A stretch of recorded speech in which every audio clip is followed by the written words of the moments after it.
सजना आ भी जा, सजना आ भी जा, नहीं लगता तेरे बिना दिल मेरा, है नहीं लगता तेरे बिना दिल मेरा, सजना आ भी जा, सजना आ भी जा। दोस्तों, स्वागत है आपका बिग बॉस ओटीटी सीजन 3 के इस सेकंड लास्ट एपिसोड के रिव्यू में। दोस्तों, आज घर के अंदर आए थे कुछ सेलिब्रेशन करने के लिए सेलिब्रिटी सिंगर्स, जिन्होंने अपनी अदाओं से और अपने कुछ सुपरहिट गानों से माहौल बांध दिया। लेकिन अफसोस कि ये माहौल और ये पार्टी सॉन्ग जो उन्होंने गाए हैं, ये ऐसे कंटेस्टेंट थे सामने जो वहाँ पे रहना एग्जिस्ट नहीं करते। अनडिजर्विंग लोग सामने डांस कर रहे हैं। एक का तो यही है, बस ये करके वो पहुंच गया फिनाले तक, ट्रॉफी भी ऐसे ही करके ले लेगा वो। 3 बंदे जो जिनको वहां पे नहीं होना चाहिए था, साई केतन, कृतिका और नेजी, और जो बाहर हैं शिवानी, विशाल और कटारिया, इन तीनों को उस वक्त वहां पे होना चाहिए था। मैं इमेजिन कर रहा था कि हाँ, यहाँ पे 3 लोग ये हैं अंदर, विशाल, शिवानी और कटारिया। मैं इमेजिन कर रहा था, ये इमेजिन करते करते मैंने आज का एपिसोड देखा है, नहीं तो नहीं देखा जा रहा था। अच्छा, जो भी सेलिब्रिटी आता है उसको 500 रुपये एक्स्ट्रा दिए जाते हैं क्या, नेजी की अलग से तारीफ़ करने के लिए? मतलब किसी और की तारीफ़ हो ना हो, लेकिन नेजी की 2 मिनट एक्स्ट्रा तारीफ़ होती है। एक जो आया वो पहाड़ी, उसका गाना है गुलाबी साड़ी, वो कह रहा है मैं आपके रैप बचपन से देखता आया हूँ। वो दफ़ा बचपन से मैं आपके रैप देखता आया हूँ अभी अभी। कितना बड़ा झूठ! इससे पता चलता है, नेजी फैंस एग्री करेंगे इस बात में, इससे ये पता चलता है कि सब स्क्रिप्टेड, जो तारीफ़ है स्क्रिप्टेड है, या इनको 500 रुपये एक्स्ट्रा दिए जा रहे हैं। कैसे बोल सकते हो? इस बात का कोई सेंस बनता है? दोनों की सेम एज है और बोल रहा है कि मैं आपके रैप बचपन से सुनता आया हूँ। मतलब बचपन में ही रैप करने लगा था नेजी, इसका मतलब तो ये हुआ 3-4 साल की उम्र से। झूठ झूठ इतना फैलाया जा रहा है। डिज़र्विंग और नॉन डिज़र्विंग की बात कर लेते हैं सबसे पहले। ये जो लड़ाई है, ये सिर्फ बाहर चल रही है, फैंस में चल रही है इस बात की लड़ाई कि भैया कौन डिज़र्विंग है और कौन नहीं है। इस बात से बिग बॉस को कोई ज़्यादा फ़र्क पड़ता नहीं है, कुछ इतना नहीं कि डिज़र्विंग, अगर ऐसा ही सीन होता बिग बॉस के दिमाग में कि भैया डिज़र्विंग बंदा आगे आना चाहिए था, तो कृतिका को नहीं लेके जाते, साई केतन को नहीं लेके जाते। कितने ही नाम गिनाऊँ, 5 के 5 मुझे ऐसे लगते हैं। वो रणवीर को छोड़ दिया जाए तो हल्का फुल्का, क्योंकि उसने कंटेंट दिया है, एक्टिंग करके हंसाया भी है, तो इसलिए उसको छोड़ देते हैं। बाकी ऐसे ऐसे करके कौन ट्रॉफी लेके जाता है भाई? एक बस नेजी के बारे में इसलिए बात करनी पड़ेगी क्योंकि वो फिक्स विनर है, उसके बारे में बात करेंगे। एक बंदे का सोना खाना हगना, सोना खाना हगना, सोना खाना हगना, और हगने के बाद फ्लश नहीं करना, ये उसकी पहचान बन चुकी है बाहर, और वो बंदा ट्रॉफ़ी उठाते हुए दिखाई देगा हमें। कितने बड़े अफसोस की बात है ये, फैंस के लिए अफसोस की बात है, और जो अंदर मेकर्स हैं या बिग बॉस जो भी भैया ये कंटेंट बना रहा है, उसके लिए तो बड़ा प्राउड फीलिंग की बात है। सबसे बड़ी चीज़ है इनकी ईगो सेटिस्फाई, सबसे बड़ी इनकी ईगो है। ईगो पे जो बंदा ईगो पे लग गया कि भाई इसने मेरे ईगो को हर्ट किया है, तो चाहे वो कोई भी हो, उसको बाहर जाना पड़ता है। कई एग्जाम्पल हमने देख रखे हैं, खानजादी के केस में यही हुआ, अनुराग डोभाल के केस में यही हुआ, और आगे भी होता रहेगा। लेकिन इनकी कोई चाटुकारिता करे, कोई तलवे चाटे। ऐसा होता है ना कि कोई कोई पॉलिसी ऐसी होती है कि बिग बॉस के अंदर के कंटेस्टेंट बोलते हैं कि यार ये बिग बॉस ने मेरे साथ अनफेयर कर दिया। सुना होगा आपने, थोड़ा बोल देता, कोई ना कोई आवाज़ उठा देता है ऐसे अंदर। जैसे अनुराग डोभाल ने उठाई थी बहुत बार, विशाल पांडे ने भी इस सीज़न में उठाई थी हल्की सी, कि वो मेरे साथ कृतिका को नहीं भेजना चाहिए था जब अरमान को सेव करना था कि नहीं करना था। तो मेरी जगह अगर मेरे साथ अगर कृतिका की जगह किसी और को भेजा गया होता, तो हम लोग उस दिन अरमान को नॉमिनेट कर देते। क्योंकि मेरे साथ कृतिका बैठी थी इसलिए हमने उसको सेव कर दिया। तो ये बात उसने तुरंत बोल दी कैमरे में, और उसी टाइम उसकी क्लास लग गई। उसी वीकेंड के बार पे उसको रिमांड पे ले लिया। भैया उसने तुरंत हाथ जोड़ लिए, सर गलती माफ़ी कर दो, गलती हो गई, मैं समझ नहीं पाया आपका गेम। लेकिन हम तो समझ गए ना बैठे। देखो फैन से तो कोई चीज़ बच नहीं सकती है, जो देख रहे हैं बाहर के लोग उनसे तो कोई चीज़ छुप नहीं सकती है। बिल्कुल सही सवाल था विशाल का, लेकिन ईगो पे लग गया वो बंदा, तो चाहे उसको जनता कितना भी पसंद कर रही हो, उसको बाहर जाना ही पड़ेगा। अच्छा कटारिया का क्या सीन रहा, कटारिया को क्यों निकालना पड़ा? कोई कटारिया की दुश्मनी थोड़ी है मेकर से, दुश्मनी है एल्विश आर्मी से। एल्विश से भी दुश्मनी नहीं है, खास मैं बताऊं तो एल्विश आर्मी से है। क्योंकि एल्विश आर्मी ना, क्या है सीन एल्विश आर्मी का, अगर एल्विस के गैंग से कोई बंदा किसी भी बंदे के साथ गलत किसी भी प्लेटफॉर्म पे होता है, तो उसके अकाउंट के नीचे चले जाते हैं कमेंट बॉक्स में, जो आशीर्वाद पे आशीर्वाद देते हैं, इतना देते हैं कि वो बंदा परेशान हो जाता है। कैसे कहना पड़ा अनिल कपूर को दूसरे ही वीकेंड के बार पे, क्यों कहना पड़ा कि तू अपने एल्विश आर्मी को बोल कि तुझे उनका सपोर्ट नहीं चाहिए? क्यों बोलना पड़ा? ये कहाँ से आया उनके दिमाग में? एल्विश आर्मी वर्ड आया कहाँ से? मेकर्स ने बताया होगा तभी तो आया। अनिल कपूर को क्या पता कि कौन एल्विश, कौन कटारिया, कौन एल्विश आर्मी? उसको कुछ नहीं पता। मुझे लगता है कि इंडस्ट्री में ज़्यादातर लोगों को नहीं पता। हाँ सलमान खान को ज़रूर पता होगा, ज़्यादातर मतलब जो बिग बॉस देखते होंगे उनको तो डेफिनेटली पता होगा, लेकिन अदरवाइज बाकी किसी को नहीं। तो जब एक एल्विश आर्मी पे ये दूसरे ही वीकेंड के वार पे ये बोला जा रहा है कि भाई तुम्हें इस एल्विश आर्मी का सपोर्ट नहीं लेना है, अपील करो अभी के अभी, तो इसका मतलब है बहुत बड़ा मैटर है उनके दिमाग में। वो बहुत एल्विश आर्मी को सीरियसली लेते हैं। अब देखा यह गया कि जब कटारिया को बाहर निकाला है तो जो आशीर्वाद मिला है कमेंट बॉक्स में अनिल कपूर को, देखो कोई भी एक बंदा मुझे सिंगल अभी तक नहीं मिला है सोशल मीडिया पे जिसने तारीफ़ की हो ये अनिल कपूर की होस्टिंग की। मतलब नाच ना जाने आंगन टेढ़ा, खुद से होस्टिंग करनी नहीं आ रही, नकली एक्टिंग वहाँ पे करनी पड़ती है, नकली आवाज़, भारी आवाज़ करनी पड़ती है। डांटा तो किसको? विशाल को डांटा जिसकी कोई गलती नहीं होती है। कॉमेडी हमेशा नेजी के साथ की जा रही है तुम्हारी। तो ये सब चीज़ें जनता देखती है, लेकिन ये लोग सोचते हैं कि बस हम ही हमें, बाकी हम जैसा मर्जी करें, कोई हमें क्या ही कर लेगा।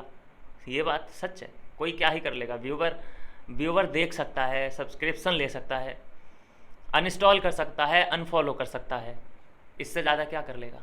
इन्हें पता है कि हम अगली बार जब सीज़न फिर आएगा, 18 आने वाला है, अगले महीने से शुरू हो जाएगा, तो उसमें कोई ऐसी पर्सनैलिटी आएगी जिससे कि वो वायरल होगा बंदा, या वो सीज़न वायरल होगा, तो जो ये लोग गए हैं इनसे भी डबल आ जाएंगे देखने के लिए। ये हकीकत भी है। पुनीत सुपरस्टार गया था, सबने अनइंस्टॉल मारा था। उसके बाद जब एल्विश गया, फुकरा तो था ही अंदर, एल्विश गया उसने उठा दिया। तो ये होता है, हर सीज़न में होगा, और हर सीज़न में हमें अनडिज़र्विंग लोग आगे जाते हुए मिलेंगे। हर सीज़न में हमें जो डिज़र्व करता होगा बंदा, उसके साथ अन्याय होता हुआ दिखाई देगा, और ये परंपरा चली आ रही है, चलती जाएगी। अच्छा नेजी के लिए लोग कितने पागल हुए जा रहे हैं। नेजी के लिए कॉन्सर्ट कराए जा रहे हैं बाहर, मीटअप पे मीटअप कराए जा रहे हैं। भाई उसके मुकाबले का आप कौन बचा उसके मुकाबले का? आप कौन उससे मुकाबला कर सकता है? कटारिया था, कटारिया का और उसका कोई मुकाबला नहीं था। कटारिया था 50 तो ये रह गया था 20% आते थे इसको वोट। आधे आधे का फ़र्क डालना था, डाल दिया था एल्विश आर्मी ने। लेकिन अब तो उसके लिए मीटअप जो कर रहे हैं, मुझे ऐसे ही लग रहे हैं बेफजूल लाइमलाइट लेना चाहते हैं बिग बॉस के नाम की। बड़े बड़े मैंने देख लिए हैं, रफ्तार हो, एजाज हो, सना सुल्तान, ये जितने भी लोग हैं, अदनान वगैरह, सब लोग नेजीदाबा जीतना चाहिए, नेजीदाबा। और सोचो कि ये लोग अभी नेजीदाबा के लिए कर रहे हैं, वोट अपील कर रहे हैं। और अगर कटारिया इस वक्त अंदर होता, और सिर्फ एल्विश आर्मी ही कटारिया को सपोर्ट करती है, आपको पता है एल्विश आर्मी ने ही किया था। ये जितने भी और इन्फ्लुएंसर हैं जो एल्विश के कहने पे करते हैं, वोट की अपील कर देते हैं अपने फैन से, वो सब एल्विश आर्मी में ही आते हैं। तो एक अकेली एल्विश आर्मी और दूसरी तरफ अदनान के फैंस, रफ्तार के फैंस, एजाज के फैंस, राघव जुयाल के फैंस, विक्की कौशल भी आया था उसके फैंस, वो सब एक तरफ और एल्विश आर्मी एक तरफ। तो एल्विस आर्मी से तो 36 का आंकड़ा है बिग बॉस का। मुझे लगता है कि अब कोई भी यूट्यूबर आगे जाए तो वो एक बात की गांठ बांध ले कि भाई मुझे तुम पब्लिक वोट के आधार पे ही बाहर करोगे तब तो मैं आता हूँ। क्या पब्लिक वोट के आधार पे ही तुम मुझे इविक्ट करोगे तब तो मैं आता हूँ गेम में, बिग बॉस में। अदरवाइज़ तुम्हारी जो एड़ी चालें चलती हैं कि टास्क कराया उसमें आउट कर दिया, अंदर वोटिंग कराई उन लोगों ने वोट नहीं किया तो उससे आउट हो गए, ये एड़ी चालें ये नहीं चलने वाली। लेकिन क्या कर सकते हैं, हम तो कह सकते हैं भाई ये फंडा गलत है, ये पॉलिसी गलत है कि अंदर के वोट कोई मायने नहीं रखने चाहिए, है ना, क्योंकि जो मेजोरिटी में होगा उधर जिसका ग्रुप सबसे बड़ा होगा वो दूसरे ग्रुप को यूं खा जाएगा। भाई बाहर का वोट मैटर करना चाहिए, बस कम से कम इन्वॉल्वमेंट इतना होना चाहिए बाहर की जनता का कि वो अपने हिसाब से वोट आउट करे कंटेस्टेंट को। ये बात उनको भी समझ में आती है, हम समझ रहे हैं कि शायद हम उनको समझा नहीं पा रहे हैं या वो इस बात को समझते नहीं हैं। ये 10 गुना हमसे ज़्यादा समझते हैं, हाँ 10 गुना हमसे ज़्यादा समझदार हैं मेकर्स। मैं बताऊँ आपको, जो हम ये बोल रहे हैं ना यहाँ पे रोज़ रोज़ बोल रहे हैं यहाँ पे आके कि भाई बाहर की वोटिंग का क्यों, तुम जब तुम्हें बाहर की वोटिंग से कोई मतलब ही नहीं है तो क्यों वोट कराते हो, लाइन ओपन क्यों करते हो, वोटिंग लाइन, ये सब उनको पता है। लेकिन ईगो नाम की जो चीज़ है ना कि सालो तुम चाहे कितना ही वोट कर लो अपने फेवरेट को, चाहे बचाने के लिए वोट करो, चाहे बाहर इविक्ट करने के लिए किसी दूसरे को वोट करो, लेकिन करेंगे हम अपना ही, कर लो जो करना है। 29 रुपये भी तुम्हारे खर्च करवाएंगे और करेंगे भी वही जो हमें अच्छा लगता है। ये मेकर्स का है माइंडसेट। ईगो सबसे बड़ी चीज़ है, बार बार कहूँगा इस बात को। हर सेलिब्रिटी को नेजी की तारीफ़ क्यों करनी पड़ती है? मुझे एक सेलिब्रिटी ऐसा नहीं मिला है पूरे सीज़न में जिसने नेजी की आके तारीफ़ ना की हो, उसके काम की तारीफ़ ना की हो। फिर तो क्या होता है, एक वो बनता है ना, क्या बोलते हैं, एक क्या बोलूँ उसको, एक ऐसा बनाया जाता है, इन्वायरमेंट ऐसा क्रिएट किया जाता है आसपास, अंदर हो कंटेस्टेंट या बाहर की जो पब्लिक हो, ऐसा इन्वायरमेंट बनाने की कोशिश की जाती है कि भाई नेजी सच में कुछ ना कुछ है। जबकि आधी पब्लिक ने नेजी को इससे पहले कभी सुना नहीं, देखा नहीं, लेकिन सब लोग, ये रफ्तार से शुरू हुआ नहीं, राघव जुयाल से शुरू हुआ था ये तारीफ़ का सिलसिला। मैं हैरान रह गया जब राघव ने बोला है नेजी दबा भाई तुम्हारा काम, ये कुछ वर्ड हैं उसके 302 गली 72 70 76 ऐसे कुछ वर्ड हैं इनके, ये सब नंबरों पे ही जीते हैं। एक वो अदनान 077 007, ये 372, ये सब नंबरों का गेम है इनका। मैं तो वहीं पे शौक था कि राघव से तो मैंने आज तक इसका एक फ़ोटो साथ में नहीं देखा है इस बंदे का, ये कैसे तारीफ़ कर रहा है। फिर उसके बाद आता है रफ्तार, वो भी कहता है भैया गली नंबर 72 76। मैं फिर हैरान कि भाई ये क्यों तारीफ़ कर रहा है। अब समझ में आ रहा है ये लोग का कनेक्शन ना वो है जात बिरादरी वाला, जात बिरादरी, मेकर्स का जात बिरादरी कनेक्शन है। ये कंटेस्टेंट जो बाहर आते हैं आर्टिस्ट लोग, इनका कोई कनेक्शन नहीं है। इनको बोल दिया जाता है कि भाई तुम्हें परफॉर्म अंदर करने देंगे और तुम्हें फुटेज मिलेगी, लोग तुम्हें और फैन फॉलोइंग बढ़ेगी, लेकिन तुम्हें तारीफ़ इस बंदे की करनी है, बताओ। हाँ साफ कर देंगे, क्योंकि आर्टिस्ट लोग ना बड़े ही लाचार हैं, लाचार होते हैं बॉलीवुड में। और जो लाचारी नहीं दिखाएगा, जी हुजूरी नहीं करेगा, वो रणवीर शौरी जैसा हो जाएगा। उसको काम धंधा नहीं मिलेगा, बर्तन धोएगा, घर में धोए या बिग बॉस के घर में धोए। तो इनको तो इतना चाटना पड़ता है, जिसको काम चाहिए रहता है ना, कि बहुत चाटना पड़ता है इनको। ये बड़े बड़े प्रोडक्शन हाउस आसिम रियाज जैसे को नहीं चटवा सकते, लेकिन बाकी सभी लोग इनके सामने ऐसे हाथ पैर जोड़ के रहते हैं, जो मर्जी करवा लो इनसे। बाकी मैं लास्ट में इतना ही कहूँगा, कुछ भी आज तो था नहीं, हमें पता है, परफॉर्मेंस हुई, इन्जॉय किया। सब अनडिज़र्विंग लोग थे जिन्होंने वहाँ पे नाचे गाए, और फालतू का एक ही फ्रेम में दिखाई देते हैं, नेजी और सना एक ही फ्रेम में। मतलब तुम अब एक दूसरे को दोस्त बोल रहे हो, गुड फ्रेंड बोल रहे हो, फिर कोहनी मार के ये बोला जा रहा है कि तू मेरा ख्याल रखेगा कि नहीं रखेगा। फिर ये भी बातचीत हुई है इन दोनों में कि हम लोग बाहर मिलेंगे, मीट करेंगे और वहाँ चलेंगे घूमने के लिए, घूमने के बाद मतलब हम यहाँ पर ये खाएंगे वो खाएंगे। फ्यूचर प्लानिंग चल रही है दोस्त के साथ। ये बहुत बड़ा मतलब जनता को बेवकूफ़ समझते हैं। चाहे इनका, चलो मानता हूँ बाहर आके कुछ ना हो, क्योंकि जो अंदर रहता है ना एक ही बंदे के सामने तुम हो तो वहाँ पे वो बंदा अच्छा लगने लगता है तुम्हें, और जिसको तुम नफ़रत पल जाए तो वो बंदा तुम्हें बेकार लगने लगता है। लेकिन बाहर आके चीज़ें बदल जाती हैं। बाहर जब सना अपने और जो बाहरी फ्रेंड हैं उनसे मिलेगी और वो बताएगी सच्चाई कि बेटा कटारिया था जो विनर है इसका असली, ये नेजी पेजी तो स्क्रिप्टेड है। जब पता चलेगा सना को ना, तब असलियत सामने आएगी उसके, और जो चेहरे पे पट्टी बंधी है वो हटेगी। लेकिन फिर भी मुझे नहीं लगता है कि सना को इस बात से कोई फ़र्क पड़ने वाला है। वो नेजी की दीवानी है तो है, वो अंदर भी है, बाहर देखना पड़ेगा कब तक रहेगी। मैं तो खैर इन लोगों को फॉलो नहीं करने वाला हूँ इस बार। ये ऐसे कंटेस्टेंट नहीं है कि इनके बारे में ये जब घर से बाहर आ जाएं तो मैं इनके ऊपर बात करूँ, ना, बिल्कुल नहीं। हम फॉलो करते हैं बिग बॉस को। बिग बॉस के जो कंटेस्टेंट हैं वो जब तक उनको फॉलो करेंगे जब तक वो अंदर हैं, और जैसे ही दूसरा बिग बॉस आएगा बस इनको गुड नाइट बोल दिया जाएगा। इन लोगों ने इतना फैंस का दिल दुखाया है अपनी परफॉर्मेंस से, मतलब बस एक ही पैटर्न, हमेशा रोज़ का एक ही पैटर्न, ऐसे कंधा झुकाया, तेरी झलक शर्फी श्रीवल्ली नैना मदक।